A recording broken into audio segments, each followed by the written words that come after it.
Irmãos, esse então é o último culto deste ano, né? Andei pensando como as coisas que nós ouvimos, pela televisão, pela internet, pelos jornais. Jornal, eu nem sei se o povo ainda... faz tempo que eu não pego numa folha de jornal. Eu vejo a televisão, jornais na internet. Mas nós temos, não sei se você tem dado uma olhada, mas tem se falado bastante sobre o ano de 2015, as crises mundiais. Alguém já está sintonizado nisso aí, ouviu? Não? Não quer nem ver, né? Pois é, mas é importante, faz parte da prudência na vida, a gente saber o que está por vir aí, né? Eu sei que essas coisas têm sido assim, a tônica, né? Esse ano nós tivemos uma quebra do café de 30% na safra do café de 2014, a safra do milho praticamente foi derrotada, a safra da batata não teve inverno, né? Então teve um prejuízo na safra da batata, e nós sentimos na nossa região que o dinheiro que corre na região do sul de Minas é café, né? Várias pessoas, comerciantes, né? Várias pessoas falaram que esse ano foi terrível. Sim ou não? Foi? Vocês perceberam? Foi difícil, todo mundo assim, parece que com pouco dinheiro, ou o dinheiro estava na mão de poucos, né? Se você fosse em São Paulo, né? Alguns conhecem o pessoal lá em São Paulo, mesma coisa. O dinheiro não é o café. Mas São Paulo, os comerciantes de São Paulo, todos reclamando, né? Saiu uma estatística aí no Jornal Nacional sobre a queda do comércio aí no final do ano. Isso começa a preocupar muita gente. Muita gente fica preocupada. Por quê? Porque o dinheiro, ele é importante, né? O poder de compra, quando você não tem, você fica sem, né? Então as pessoas começam a se preocupar muito. E é interessante porque a manifestação de Jesus sobre a terra foi num tempo bem difícil. Financeiramente falando, né? Foi num tempo bem difícil. A Palestina estava debaixo do Império Romano, né? Domínio do Império Romano, e o imposto era altíssimo. Eu não sei se tem historiador, eu tenho aqui um. Quanto que era o imposto naquela época? O pessoal fala alguma coisa? Segundo o nosso historiador aqui, 60% era de imposto. Tá reclamando o quê, irmão? 60%, estão lá, né? Está quase lá. 60% de imposto. Então, e aí chega Jesus e ainda fala, dá a César o que é de César. Dá a César o que é de César e a Deus o que é de Deus. Bem, mas professor, por que você está falando isso? Irmãos, nós temos um chamado de Deus, a igreja, ela tem um chamado de Deus que não é de ficar chorando. Mas Deus não nos chamou para assim, não vejam as notícias para que você não fique abatido. Não está escrito isso. Pelo contrário, Deus diz que nós temos que ser realistas, nós temos que conhecer as coisas e conhecer a fundo o que está acontecendo para sabermos nos posicionar de maneira correta. Então, se eu não sei o que está acontecendo, eu não sei me posicionar. Então, eu tenho que saber, politicamente falando, né, questão da economia, temos que saber o que está acontecendo e buscar em Deus uma direção e saber como nos posicionar. Nós sabemos pela história que também já aconteceu de maneira sobrenatural isso. Ia vir um tempo de escassez, mas também um tempo de abundância. A abundância veio antes, mas Deus disse, se preparem. Por quê? Porque o tempo difícil virá.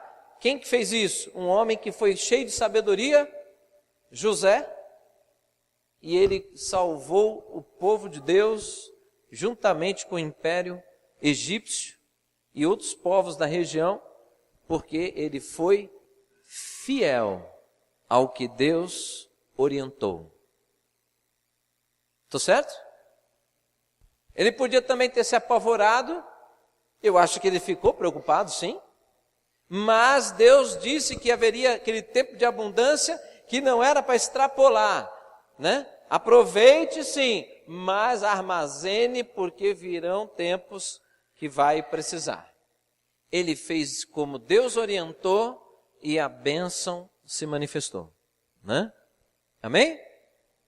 Então, hoje eu gostaria de falar que o nosso Deus é Deus dos montes e Deus dos vales, tá? Nosso Deus é Deus dos montes e Deus dos vales. É o mesmo Deus que está lá no monte, é o mesmo Deus que está lá no vale. Amém? Mas uma palavra que eu lancei sobre os jovens, eu não sei se eles entenderam, mas eu vou te lançar sobre a tua vida e receba como uma palavra profética para você. Juntos somos melhores. Anote isso aí onde você quiser para 2015. Juntos somos melhores. Não entendi, pastor. A igreja, quando está junta, ela tem força. A igreja, quando está reunida, a oração congregacional tem uma diferença de uma oração individual. Deus, ele não é à toa que ele chama a sua noiva, que é a igreja, a menina dos olhos de Deus, né? Ele zela pela igreja, e a igreja não são pessoas espalhadas pelo mundo somente, é o corpo de Cristo. Ele nos orienta a estarmos o quê? Juntos. Tá certo, irmãos? Juntos. Juntos. Juntos. Juntos. O tempo inteiro juntos. Alô, igreja? Juntos. Né? Culto virtual. Cuidado, não está junto. Tem culto, mas não está junto. A força da igreja vai caindo. Estão entendendo isso, irmãos? Nós elegemos o nosso presidente cristão, não elegemos? Até hoje não, mas número de votos existe já. Mas não conseguimos fazer isso. Por quê? Porque a igreja não está junto. Juntos. Anota aí, estou falando sério, irmão. Quem está falando é o pastor da igreja, anota aí na sua Bíblia. Anota aí. Se nós estivermos o quê? Unidos, seremos o quê? Estivermos juntos. Juntos somos melhores. Abra a palavra de Deus. Josué capítulo 2. Josué capítulo 2, versículo 11. Então, e eu queria dar um breve testemunho. 1992, Plano Collor. Várias pessoas ficaram chocadas, o país passando por uma turbulência enorme. O presidente do país pega e toma posse de poupanças, reservas de pessoas que trabalharam a vida inteira. Trabalharam a vida inteira e chegou, toma posse. De repente a pessoa se aposentando, não tinha mais nada. Foi notícia de pessoas dando fim na sua vida, suicídio, foi assim de várias notícias de suicídio. Foi um tempo difícil, terrível. Eu tinha acabado de me formar todo animado, né? Já com o emprego arrumado. Aí vem a notícia que o Plano Collor, suspensão de todas as vagas em todas as empresas demitindo pessoas. Meus colegas de faculdade, tudo apavorado. Inclusive eu. Porque eu tinha Eu tinha saído da faculdade e consegui uma oportunidade numa empresa em Jundiaí. Aí eu tirei umas férias tranquilas, né? Já, férias, já sabendo que eu vou trabalhar, coisa boa, né? E quando entrou o plano Collor, eu já... Aí dou uma ligadinha para a empresa, fiquei sem, né? Irmãos, as adversidades sempre existiram. Ouça isso. Pega o contexto de toda a palavra de Deus. Eu estou chamando você a olhar para o cristianismo, não como o cristianismo que acontece hoje, mas o cristianismo que vem percorrendo gerações e gerações, situações de várias regiões, situação diferente, socioeconômica, cultural, né? Mas o cristianismo caminhando, crescendo e se fortalecendo em todos os tempos. E nós estamos agora, vivendo o que nós estamos vivendo, ouvindo as coisas que estamos ouvindo. Pessoas da igreja já ficando extremamente preocupadas. Não faça isso. Se você deixar o Jornal Nacional ser aquele que dirige a sua vida, você está perdido. Se você deixar a Cidade Alerta dirigir a sua vida, você vai andar armado. Não faça isso. Mas essas coisas influenciam porque damos mais valor, sem perceber, estamos dando mais valor às notícias que nós recebemos via mídia do que as notícias que Deus dá a nosso respeito através da palavra de Deus. A palavra de Deus tem percorrido gerações, amém, irmãos? Ela continua atual. Por quê? Porque esta palavra, o que está aqui, né, o que está aqui dentro é profético, transforma vidas, nações, muda circunstâncias. É a palavra de Deus, é o poder de Deus que vai se realizar. Está aqui. Aqui anuncia o que Deus vai fazer. Aqui mostra que circunstâncias, não importa a geração, não importa o tempo, não importa lugar, não importa povo, não importa nação. Esta palavra, quando entra em um lugar ou numa vida, ela estabelece o que está escrito aqui. Os fundamentos serão estabelecidos por Deus. Por Deus, irmãos. É por Deus. Então, lá atrás, fiquei desempregado. Quer dizer, nem empregado eu era, né? Fiquei desempregado, achando que estava empregado, fiquei desempregado. Isso significava passar fome. Significava passar fome. E aí a perspectiva para aqueles que já tinham uma formação estava difícil, imagina para recém-formado. Os meus colegas todos foram procurar mestrado, pós-graduação, tentar se envolver com universidade para ver se ganhava bolsa e ter algum tipo de manutenção. E eu nunca tive vocação para ir para a linha acadêmica, não me sentia nenhum prazer nisso. Mas, para não entrar no testemunho detalhado, eu quero dizer para você o seguinte: eu não passei fome. Eu não passei necessidade. Por quê? Porque a palavra de Deus diz, ela garante que nós não iremos passar por isso. Estão entendendo? Faz sentido? Daqui a pouco você vai entender porque eu estou falando isso. A palavra de Deus diz que o rei Davi disse que, olha, já sou velho, nunca vi um justo mendigar o pão. Tá certo? Mas isso não significa que eu não vou estar numa situação de privação. Mas significa que se eu estou no corpo de Cristo, se eu estou no corpo de Cristo, a igreja cuida de mim. Estão entendendo isso, não? Se a igreja não cuidar, esta igreja não tem amor. Estou certo? Ou eu estou errado? Não adianta, irmãos, falar em língua, profetizar, dar pulo, cambalhota, sair correndo, falar em, sei lá, quantas línguas aí, na hora do vamos ver, que é a prática do evangelho, não praticou? Então, o resto, como diz Paulo, né? Se não tiver amor, é como o sino que retina, né? Não é isso? É ou não é, irmãos? Então, A igreja, nós temos que aprender a valorizar a igreja do Senhor. Nós temos que aprender a valorizar os nossos irmãos. Ser igreja não é se reunir num lugar. Ser igreja é conhecer o seu irmão. Você chama ele de irmão, mas não trata ele como irmão. Isso não é irmandade, né? Por que chamamos de irmão? Porque nós temos o mesmo pai. Se nós temos o mesmo pai, nós somos da mesma família, tá certo? Tá certo ou não?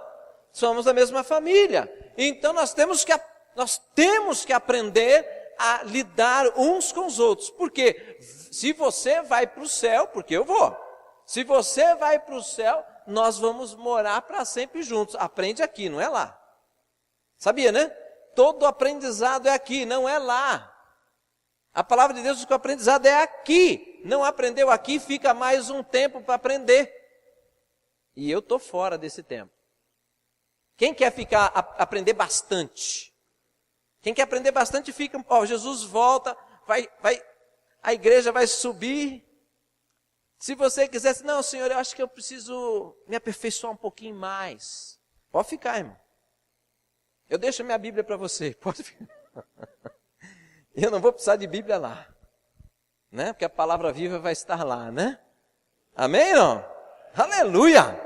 Mas, irmãos, por que você está falando isso, pastor?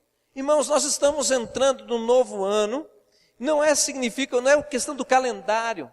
Eu estou dizendo que o calendário marca a organização da nossa vida. Então, você está entrando em 2015. Entre no novo ano e caminhe no novo ano de uma maneira diferente. Caminhe um pouco melhor. Seja um pouco mais determinado. Pastor, a palavra de Deus está dizendo que o Deus que nós servimos é o mesmo que está no monte, é o mesmo que está no vale. Isso significa que Deus não muda em situação nenhuma, irmãos. Você ora a Deus, mas na hora do vamos ver você não aguenta. Na hora do vamos ver você recua. Como é que é isso? Para que você ora? Você está pedindo a Deus o quê? Eu estou pedindo para Deus mudar a minha vida. Aí Deus dá situações para trabalhar na tua vida, para te fortalecer. Tira coisas que você estava agarrado para você aprender a confiar nele. Aí você já desespera. Mas você não orou? Orei, pastor, mas é que eu não queria que ele fizesse desse jeito. Irmãos, reunião de oração, orar, ler a palavra de Deus e meditar nela, e evangelizar, é o tripé de uma igreja que tem saúde. Se a igreja não faz isso, ela não tem saúde. Agora, se você ora, você ora, Senhor, me faz crescer. Aí Deus fala assim, seja um pouquinho mais específico. Senhor, eu quero amar o Senhor e amar os meus irmãos, porque eu quero cumprir os mandamentos fundamentais das Escrituras, que é amar a Deus acima de todas as coisas e ao teu próximo como a ti mesmo. Senhor, eu quero. Tá bom, filho, então eu vou te dar a vida. É a escola, né? É a escola. Aí começa a Deus colocar situações, permitir situações para você se aperfeiçoar nisso. Quando você começa a sofrer, irmão, o que significa isso? Que Deus se afastou? Deus se afasta? Deus se afasta? Tem algum texto na Bíblia que fala Deus se afasta de ti? Tem algum texto? Ou tem texto que diz que o homem se afasta de Deus? Né? Isaías, se quer pegar do Velho Testamento, Isaías fala, os vossos pecados fazem separação entre vós e o vosso Deus. Os vossos pecados. Nós nos afastamos de Deus, não é? Mas também diz, o quê? Que se nós confessarmos os nossos pecados, o Senhor é fiel e justo para nos perdoar e nos purifica de toda injustiça. Não é assim? Então, irmãos, 2015 é um ano que não me amedronta, porque eu vivi o plano Collor. E eu vi a glória de Deus no plano Collor. Na minha vida eu vi. Deus não me desamparou, Deus marcou a sua presença de uma forma tão maravilhosa, né? que foi no plano Collor que eu consegui levar a Cris para o cinema. Foi no plano Collor que eu consegui levar a Cris para comer pizza. Antes disso, é ela que me dava de comer. Ela e a minha sogra abençoada, tá lá, ó. Né? Ela sabia do meu perrengue e ela mandava para a Cris a mais, né? A mais porque eu ia jantar na casa dela e da irmã dela, né? Jantava lá, sobrevivia. Não porque a comida era só para sobreviver, não, ali é que eu comia, né? Mas aí foi no plano Collor que os meus amigos estavam fazendo lá mestrado e especialização e tentando ir para fora do país. Um foi para a França, tudo fugindo da dificuldade. E eu falei assim, mas eu tenho que ficar aqui, porque eu estava envolvido com a igreja, eu estava envolvido com a Cris, questões da minha família. Eu não tinha condição de sair, era ali. E o que aconteceu? Pois foi ali que eu aprendi a trabalhar, a pegar uma situação terrível, profissional. Terrível. Terrível. Mas terrível assim, terrível. Hospital psiquiátrico, asilão, manicômbio, né? Manicômbio, naquela ainda existiam os manicômbios. A luta antimanicombial estava começando a acontecer. Terrível. O lugar era nojento, irmãos. Não pelas pessoas, mas pela condição de vida. Era terrível aquilo lá. E eu falei assim, Deus, eu taquei pedra na cruz. Legal. Eu saí de uma empresa, o lugar que eu ia trabalhar era uma empresa chamada Oscar, que era uma empresa que fazia painéis da Ford e da Volkswagen em Jundiaí. Top empresa, lugar show, escritório preparado, mesinha minha, passei só a mão uma vez nela. Eu passei, eu vou trabalhar aqui, né? Aí fui para um lugar que os cara pastavam. O cara caía de boca na grama e comia grama. Era assim. Mulher misturada com homem, era uma bagunça, um negócio. Não tinha chuveiro, não tinha nada. Bicho na comida, negócio terrível. E eu falei assim, Deus, eu só queria um emprego. Silêncio de Deus, faz. E aí começamos a fazer. Dificuldades. Começamos a fazer, vamos fazer. Meu salário era isso aqui, ó, era o estágio. Passou alguns meses, eu tive um aumento de 150%. Qual patrão que dá 150% de aumento para um funcionário? Tive um aumento de 150%, aí eu levei ela para o cinema. Aí comemos pizza. Aí eu comecei a poder, né, fazer uma coisa.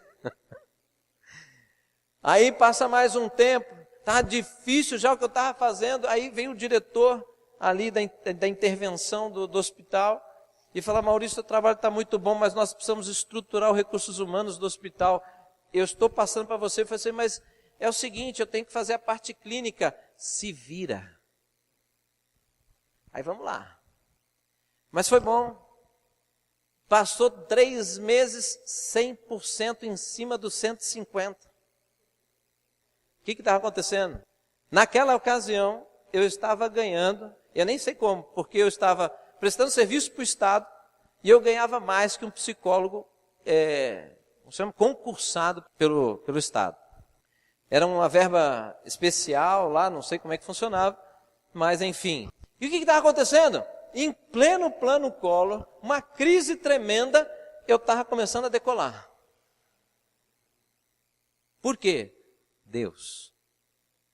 Mas não é porque eu tinha Deus como um nome ou um referencial. Eu confiei a minha vida ao Senhor. Eu falei, Deus, se no plano Collor eu vou morrer de fome te adorando. Mas se no plano Collor o Senhor quiser fazer algo diferente na minha vida, para ser exemplo para esse povo, faça. Está aí.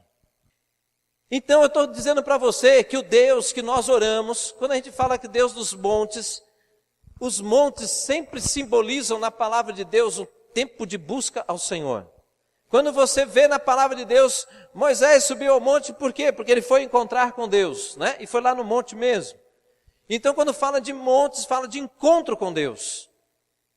Então, quando nós vamos buscar o Senhor, irmãos, entenda, quando você é chamado para buscar intimidade com Deus, para orar, para falar com Deus, isto vai gerar mudança na sua vida.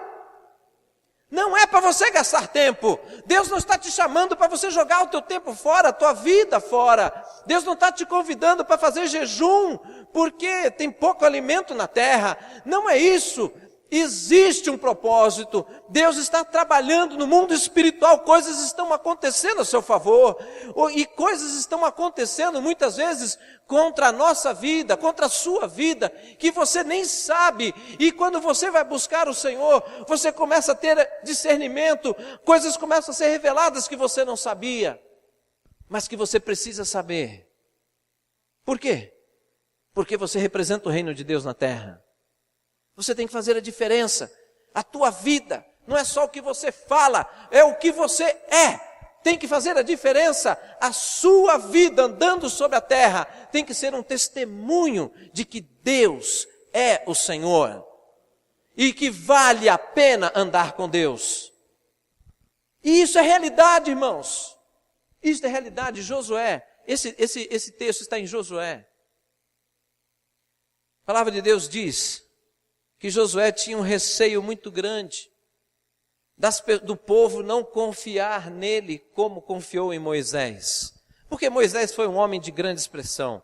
Moisés foi um homem que Deus fez sinais e maravilhas através dele como nunca fez na vida através de outra pessoa. Então, como substituir Moisés? Ele estava preocupado. Mas Deus disse, como fui com Moisés, serei contigo. Não disse? Josué capítulo 1, você vai achar lá, nos primeiros versos do capítulo. Como fui com Moisés, serei contigo. E mesmo assim Josué manifestou sua preocupação. O que acontece? Deus confirmou isso. E depois de um tempo você vê nos registros da palavra que o povo passou a confiar em Josué.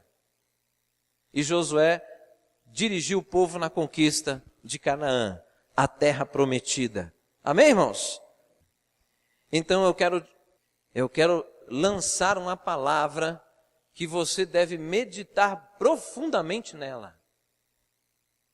Antes de Josué conduzir o povo na entrada de Canaã, no capítulo 3, versículo 5 de Josué, você vai encontrar uma direção de Deus dada a Josué.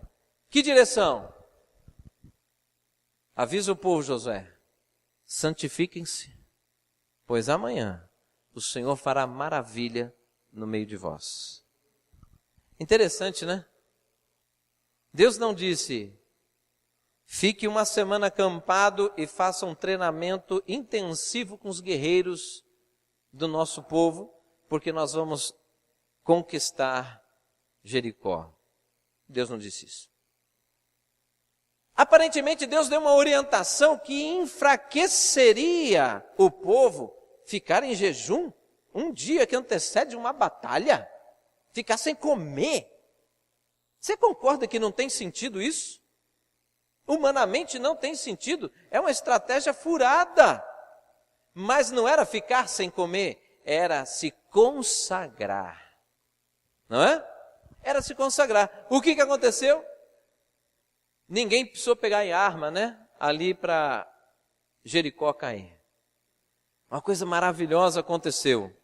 Mas um povo não só ouviu, deu ouvidos ao que Deus falou. Sabe qual é o grande problema hoje da igreja, irmãos? O grande problema hoje desta igreja e de outras igrejas que nós temos na nossa cidade, no nosso país e no mundo, é que a igreja está começando a ficar seletiva naquilo que ouve. A igreja está começando a escolher a palavra que é de Deus e a palavra que não é de Deus. Aquilo que incomoda, a pessoa não aplica na vida dela. Aquilo que ele já está meio assim familiarizado, ou ele se é simpatizante daquilo, ele luta por aquilo e vai e acontece. Mas outras áreas da vida sempre ficam fragilizadas. Por quê? Porque não está dando ouvidos ao Senhor da sua vida. Deus, segundo a sua palavra, de capa a capa, diz o seguinte: aqueles que ouvem e praticam a palavra do Senhor jamais serão envergonhados. Está escrito, é profético, é palavra destinada ao povo de Deus. E está escrito, isso se cumpre, irmãos. Josué fez isso, aconteceu. Não foi? Davi fez, aconteceu. Salomão, até onde fez, aconteceu. Os reis, até onde fizeram, a palavra se cumpria. É ou não é, irmãos? Entenderam isso? Então, quando nós oramos, que é um momento delicioso, quando nós apresentamos as nossas causas a Deus, aquele que você acreditou ao ponto de gastar esse tempo com Ele, orando, apresentando suas causas, é o mesmo que estará com você ali no momento do confronto, no momento da dificuldade, no momento que você tem que agir, no momento que às vezes você tem que agir, é esperando, ficando quieto, pessoas falando, fazendo coisas contra a tua vida, e você tendo que esperar a resposta de Deus, que não é fácil fazer isso, é o mesmo que estava lá no momento que você orou, é o mesmo que estará com você ali. Não, nós não cremos em dois deuses, irmãos. Nós não temos nem dois nem três deuses, nós temos um só Deus. E Ele está com você todo o tempo, para te conduzir quando for a hora, para te abençoar quando for o momento, para te corrigir quando for necessário, para te animar quando você está desanimado. É Deus, o tempo todo Ele está conosco. E isso é maravilhoso, porque é para sempre isso. É agora e vai transcender a eternidade, louvado seja o Senhor. Mas eu quero dar um alerta para vocês. Vocês permitem um alerta? Crente domingueiro não é vitorioso. Está ouvindo isso? Cristão domingueiro não é vitorioso. E quando eu falo domingueiro, eu estou falando segunda, terça, quarta, quinta, sexta, sábado e domingo. Cristão que é cristão adora o Senhor todos os dias. Cristão que é cristão presta culto e reverência a Deus todos os dias. E quando existe o chamado congregacional, ele está lá. Por quê? Porque ele se alegra em estar com seus irmãos. Irmão, eu sei que talvez isso te incomode, mas eu quero que, se você faz algo diferente disso, eu gostaria que você, com a sua vida, fora dessa palavra que eu dei, me provar que eu estou errado. Eu queria que você me provasse que eu estou errado. Porque a gente pode até fazer economia de luz, de água da igreja, avisar os outros pastores, irmão, abre a igreja só domingo, economiza aí. Não precisa. Não existe isso, irmãos. Não existe isso. Nós precisamos estar, o quê? Juntos. Ajeite a sua agenda. Aí é o desafio. Como é que você vai colocar o senhorio de Deus na sua agenda? Quando que isso vai acontecer? Senhorio de Deus é só quando você dobra o joelho e ora? Não. Senhorio de Deus é em tudo na sua vida. É na sua agenda.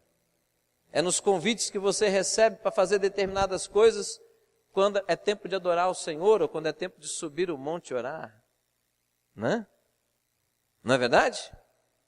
Salomão, para mim, é um dos maiores exemplos disso. A única pessoa que eu ouvi assim na Bíblia, que Deus fala, Salomão, o que você pedir eu te dou. É o único que eu conheço na Bíblia, que Deus deu essa abertura. O que você pedir eu te dou. E Salomão pediu sabedoria. Não é isso? Ele ganhou sabedoria? Sim, o homem mais sábio sobre a terra. Provérbios, foi escrito por Salomão. E ele se tornou o homem mais, o rei mais rico também sobre a terra. Mas depois de um tempo, ele perdeu isso. Sabe quando? Quando ele começou a achar que era ele o conquistador e não Deus. Estão entendendo? Estão ouvindo isso, irmãos? O nosso Deus é o Deus dos montes e Deus dos vales. Aleluia. Juntos nós seremos melhores. Quando as igrejas dessa cidade entenderem isso, nós ganharemos alfenas para Jesus. Quando cair bandeira denominacional, essas coisas, as denominações são importantes, mas para trabalhar para o reino, não. Né? E eu gostaria que a gente orasse, porque Deus tem muita coisa para derramar sobre a tua vida, viu, meu irmão? Isso não é chavão de púlpito. Não é chavão de púlpito. Eu estou dizendo que tem muitas coisas a serem derramadas sobre a tua vida e o inimigo da nossa alma sabe disso e tenta impedir isso. Ele não pode encolher o braço de Deus, mas ele pode fazer você ficar cego. Ele pode fazer você começar a ficar surdo, a não escutar a voz de Deus, a não enxergar o plano de Deus para a sua vida. Ele pode ferir você para que você não consiga caminhar mais na velocidade que deveria caminhar. Isso significa, espiritualmente, que a pessoa está ficando o quê? Enferma. Não é? Não é isso, irmãos? Mas o Senhor é Deus. Se você andar diariamente na dependência dEle, você está guardado e protegido pelo Senhor. Os dardos inflamados do maligno vêm contra a sua vida, mas como Davi disse, Senhor, Tu és o meu escudo. Bate, cai. Que bênção, hein? Oh, glória. Vem aquelas palavras atravessadas, e cara, esse ano a tua profissão vai zangar. Aí você tem que falar assim, então observe eu levantar. Observe eu levantar. Mas por que você diz isso? Porque você não conhece o Deus que eu sirvo. Agora, para falar isso, tem que ver Deus como seu escudo. Amém? Vamos orar? Vamos colocar a nossa vida. Tudo isso que eu falei. Não deixe o medo controlar a sua vida. Você pode sentir medo, mas você tem que ser corajoso. Corajoso a enfrentar o medo. Você vai enfrentar em Deus. A saída é o Senhor. Como eu coloquei no Face lá um dia, Cristo é a resposta. Amém? Cristo é a resposta. Eu quero lançar sobre a tua vida uma palavra de o tempo esse ano vai marcar sobrenatural na sua vida. Porque vai precisar, viu? Vai precisar de sobrenatural de Deus na sua vida. Sabe o que vai acontecer? Se vai precisar, né? Se vai precisar, significa que você vai ter que buscar o Senhor mais. Você vai encontrar, né? Amém? Você vai encontrar. Feche um pouco seus olhos. Aleluia. Aleluia, Senhor. Pai de glória, em nome de Jesus, ó Deus, nós estamos terminando este ano, o calendário, Senhor, que nós vivemos debaixo dele, nós estamos terminando este ano nesta igreja, e eu te louvo, Senhor. Eu te louvo, Senhor, porque quando o Senhor diz que o Senhor está entristecido, Senhor, não significa que o Senhor se afastou de nós, não significa que nós não estaremos colhendo bênçãos, mas significa, Senhor, que algo precisa ser mudado na nossa vida, e louvamos o Senhor porque o Senhor não deixa as coisas escondidas. porque o Senhor anuncia as coisas maravilhosas que tem destinado para aqueles que andam com o Senhor. E nós queremos viver isto, em nome de Jesus. Aleluia. Meu Deus, que seja tirado, Senhor, tudo aquilo que tem sido carnalidade nesta igreja. Que isso seja removido em nome de Jesus. Meu Deus, que a dependência ao Senhor venha a ser a marca desta igreja. Que a sede por Ti venha a ser a marca desta igreja. Porque eu sei que se isso acontecer, Senhor, nós seremos uma igreja vitoriosa. Nós seremos uma igreja que agrada o Teu coração e que vive coisas sobrenaturais com o Senhor. Abençoa, Senhor, este povo. Estende o Teu braço forte sobre eles, meu Pai. Fortalece-os em Ti. Senhor, dá fé a este povo. Fortalece a fé de cada um aqui, meu Pai. Em nome de Jesus. Faz com que as famílias, Senhor, sejam ainda mais unidas neste ano. Que o amor do Senhor seja manifesto no meio das famílias. Que haja unidade nos lares, meu Deus. Unidade no amor, unidade nas decisões. Meu Deus, para que as famílias sejam fortes, para que o inimigo da nossa alma não encontre mais espaço nos nossos lares, que os lares sejam lares abençoados pelo Senhor, que praga nenhuma venha entrar na nossa casa, em nome de Jesus, em nome de Jesus. Mas Senhor, esta palavra, que o Senhor é Senhor dos montes e dos vales, significa também, Senhor, que é um chamado para andar em constância no Senhor, para nós lembrarmos o chamado da oração, mas também o chamado de realizar a Tua obra, para enfrentar os nossos inimigos, sabendo que o Senhor é Deus conosco. Aleluia! Leva essa igreja, Senhor, a se santificar diante do Senhor, para que nós possamos ver as Tuas maravilhas, como o Senhor realizou ali na tomada de Canaã, seja nos nossos dias, na conquista desta cidade para o Senhor, em nome de Jesus. Aleluia, aleluia, aleluia, aleluia, aleluia, aleluia. Deus seja o primeiro. Que Deus seja o primeiro, amém, irmãos? Que Deus seja o primeiro, o primeiro, o primeiro, o primeiro. Aleluia, aleluia. Glórias a Ti, Senhor. Glórias a Ti, Senhor. Lika lamashoyamanas. Aleluia, aleluia. Glória a Deus.